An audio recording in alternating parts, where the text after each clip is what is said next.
এখানে অবস্থান করতেছে।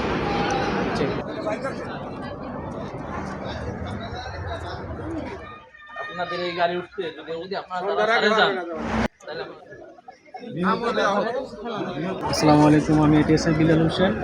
আজকের দিনের যে ডিউটিকালীন সময় আমরা গেরাকেলের থেকে শুনতে পাচ্ছি এখানে চাকদার গাড়ি অ্যাক্সিডেন্ট হয়েছে। তাৎক্ষণিক আমরা ঘটনাস্থলে চলে আসি।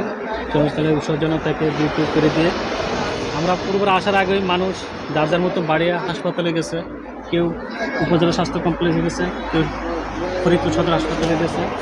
আমাদের কর্তৃপক্ষের সাথে কথা বলছি, এখানে বাস হেল্পার কেউ নেই। এখানে অ্যাডজাস্টভাবে বলতে পারতেছি না কতজন গুরুতর আহত হয়েছে। তো আমরা জানছি 8-10 জন মোটামুটি একটু আহতের দিকে গেছে, এমনি সামান্য আঘাত হালকা ব্যথা এরকম হতে পারে। তো আমরা আসি এখনও রক্ষণ মতন আছি যাতে গাড়ি কোনো ক্ষয়ক্ষতি না হয় বা মানুষের যতটুকু মাল পরিমাণ আছে কেউ যদি না নিতে পারে, এই জন্য আমরা অবস্থান করি। আর একটা গাড়িকে একটা ওভারটেকিং করতে গিয়ে গাড়ি স্লিপ খায় পড়ে গেছে, এটুকু আমি জানছি এবং এখন যারা প্রত্যক্ষবাসী ছিল এরা বলছে।